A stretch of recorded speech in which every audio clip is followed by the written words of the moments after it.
सबको मेरा नमस्कार। यहाँ गायों की सेवा पिछले 7-8 सालों से ये गौशाला चल रही है। पहले गौशाला तो छोटी एक अपने मेरे एरिया के रहने वाले जो जो जननायक है, उन्होंने छोटी गौशाला मिलके साथ में खोली। पहले खुली गौशाला थी, सारा अंदर गाय खुली, ये 200 बीघा जमीन के अंदर। अब इसको धीरे धीरे बंद यूं किया कि गायों की संख्या ज्यादा बढ़ गई। अब लमसम आप गिन लो 500 गायें हैं। बाकी जागरण का प्रोग्राम भी रखा। हम कोई या घर चलाने या फिर कोई पैसे इकट्ठे करने के लिए गौशाला नहीं खोली है। ये तो निस्वार्थ भाव से पहले ही गौशाला एरिया में सबके टूबेल है, टूबेल से चारा लाया, चारा डाल के इनकी सेवा करनी। अवारी गायें थी ये। यहाँ किसी से ना कुछ, अभी जैसे कोई आए, कोई प्रोग्राम रखे, हमने प्रोग्राम रखा था यहाँ पे, उसमें 5-6 करोड़ रुपए भी आए थे। रुपए आने का मतलब ये नहीं है कि वहाँ सारे सारे किसी ने दे दिए, वो तो कोई पैसे ने बोली है उसने तो। अब वो पैसे यहाँ देखो, ये टिन सेट देखो, ये टिन सेट देखो। अब कुछ लोग बोल रहे कि 5 करोड़ रुपए 10 करोड़ खा गया। उसी दिन प्रोग्राम होने के बाद में, उसी दिन से मैंने मेरे गौशाला मेरे गांव वालों को सुपुर्द कर दी। उसी दिन के बाद में, पहले तो मैं साथ में रहता था, चलाता था, सेवा करता था। गौशाला प्रोग्राम होने के उसी दिन शाम को, सुबह को 5 बजे मैंने मेरे गाँव वालों को सुपुर्द कर दी। ये जाने वो 5 करोड़ रुपए जाने, गौशाला जाने, गायों की सेवा जाने। जिस दिन यहाँ पैसे खत्म हो जाएंगे, चारा खत्म हो जाएगा, उस दिन मुझे वापस पुकारेंगे, मैं मेरी मदद वापस करूंगा। धन्यवाद।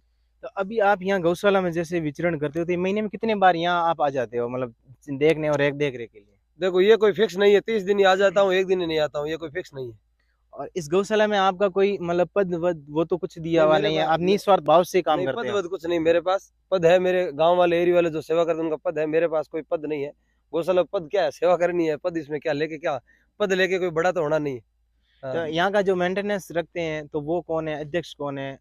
अध्यक्ष तो अशोक है हमारे, मंत्री। बाकी हमारे यहाँ आसपास के जो गुरुजन है, टीचर लगे हुए, गवर्नमेंट सर्वेंट, जोधाराम जी है, या ओम प्रकाश जी, हमारे लेक्चरर साहब है, ओम प्रकाश जी है, या रणजी है, या गंगाराम जी है खिलेरी, या अपने फौजी साहब है, और इधर बुद्धराम जी सेकाणी है, या आसपास ये जगदीश जी है, माला राम जी, हमारे चेयरमैन साहब के पुत्र जगदीश जी राव, और आसपास के बंसी लाल जी है, चैना राम जी है, सब गवर्नमेंट सर्वेंट है।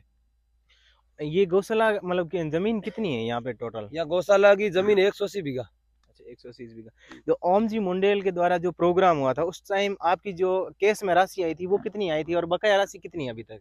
अब वो जो ये जोधाराम जी है, गुरु जी है, उनके पास है। मैंने तो ना पूछता हूँ कितने आए क्या। जो पूछने वाले, जो इंक्वायरी करने वाले, जिनको भाई पूछना है कि कितने पैसे आए, पैसे कहाँ लगा रहे, वो इनको गुरुजनों के पास है। मैं तो इनको ना तो पूछता हूँ ना कोई बात। इनके पास कितने पैसे लगे, पूरे तो पैसे आए नहीं है। अब कितने आए उनके पास, रिकॉर्ड उनके पास है। हमने सोशल मीडिया से ये भी सुना था कि जो गौशाला के अंदर जो देख रेख करते हैं उनके लिए यहाँ घर भी बनाया जाएगा, तो वो प्रक्रिया क्या है उसका? वो देखो, ये कच्चा झोंपड़ा एक बार बना रखा है, और जो इसमें 6-7 रबारी रहते हैं, आपने देखा होगा अभी, वो गायों की सेवा करते हैं। तो इनके लिए यहाँ पीछे घर बनाया जाएगा, यहाँ रूम। तो अभी वो चल रहा है प्रक्रिया, क्योंकि 5-7 महीने हो गए गौशाला, ये जागरण 2-3 महीने हो गए जागरण का प्रोग्राम रखने के बाद में। तो निरंतर क्या है कि गायें ज्यादा बढ़ने लगी। बढ़ने लगने, पहले हम तो बाहर 200-300-400 गए थे, अभी 500 बढ़ गई ना। इसकी वजह से यहाँ पीछे एक बनेगा, होद भी बना है। देखो, एक होद बना है, 2 होद बना है, ये बड़े वाले होद बने हैं, 3-4 बड़ी बड़ी खेड़ी बनी है, बाहर हिरणों के लिए खेड़ी अलग बनी है, और उधर 300 पौधे लगा रखे, खेजड़ी के इंडिया का नक्शा बना रखा है। वो इस प्रोग्राम से, ये जो बोल रहे हैं ना कि भाई चंदा किया, पैसा किया, ये पहले उसने हमने पहले ही कर दिए थे। ये कोई पैसे की वजह से थोड़ी किया प्रोग्राम, ये तो पहले दिए। तो दुनिया को मतलब एक आगे आने का अनुभव हो जाए भी, ये इस तरह से प्रोग्राम रखने से पैसे इकट्ठे हो जाए, गायों की सेवा हो जाए, आवारी गायों के लिए। सोशल मीडिया पे ये भी बातें चलती है कि मंजू साहब ने ये भी कहा था कि जो आवारे पशु जो राजस्थान में कहीं भी घूम रही थी, हम उनको इकट्ठा करके सारी गौशालाओं में डालेंगे, तो वो प्रक्रिया क्या थी? उसका हमारा कहने का तात्पर्य ये था कि हमारा मकसद, हमारा दिल के अंदर ये इच्छा थी कि आने वाले समय के अंदर जो सड़कों पे आवारी गाय जितनी घूम रही है ना, उनको हमें गौशाला में डाल दे। ये नहीं कहा कि मैंने पूरी राजस्थान की या इंडिया की गाय ला के मेरे इस गौशाला में डाले, ये तो नहीं कहा। क्योंकि यहाँ 150 बीघा जमीन है, या चाहे अभी 100 बीघा है, चाहे 180 बीघा जमीन है, उसमें पूरी राजस्थान की गाय तो इकट्ठी हो नहीं पाएगी, इतनी जगह भी नहीं है।